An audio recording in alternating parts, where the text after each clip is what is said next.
교사의 성폭력 범죄를 학생들이 폭로하는 이른바 스쿨미투가 지난 2018년 시작된 이후 지금까지 모두 300건 넘게 불거졌습니다. 하지만 가해 교사가 솜방망이 처벌을 받거나 피해 학생들에게 정보 공개가 제대로 안 되면서 학교 내 성폭력이 근절되지 않고 있다는 지적이 나오고 있습니다. 홍민기 기자입니다.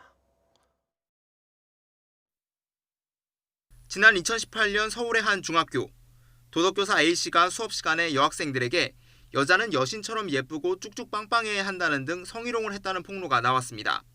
이른바 스쿨 미투입니다. 그리고 2년 만에 1심 판결이 나왔습니다.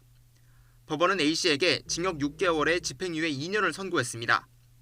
재판부는 죄가 가볍지 않고 중학생들의 정상적 인격 발달에도 해를 끼친 것으로 보이지만 교사로 30년 가까이 성실히 근무했으며 파면이라는 중징계를 받은 점을 고려했다고 양형 이유를 설명했습니다.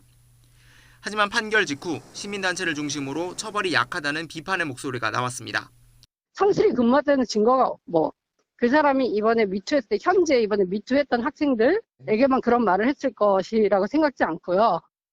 솜방망이 처벌과 함께 교육당국의 안이한 대처가 학교 내 성폭력 범죄가 근절되지 않는 이유로 꼽히기도 합니다. 지난 2018년 불거진 스쿨 미투는 2년 만에 300건을 넘었습니다. 하지만 가해 교사에 대한 정보조차 제대로 공개되지 않는 실정입니다.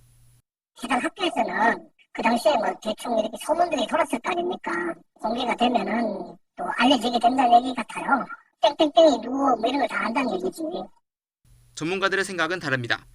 성범죄자 알림이처럼 당연히 학교에 이해관계가 있는 학생들에게 특히 이런 혐의를 인정받은 교사들의 현황은 알려줘야 할 의무가 있죠. 서울시교육청은 지난 2018년 이른바 스쿨 미투 근절 대책을 발표했지만 정작 가해 교사의 정보 공개는 거부하면서 스스로 유명무실한 대책을 내놨다는 비판을 받고 있습니다. YTN 홍민기입니다.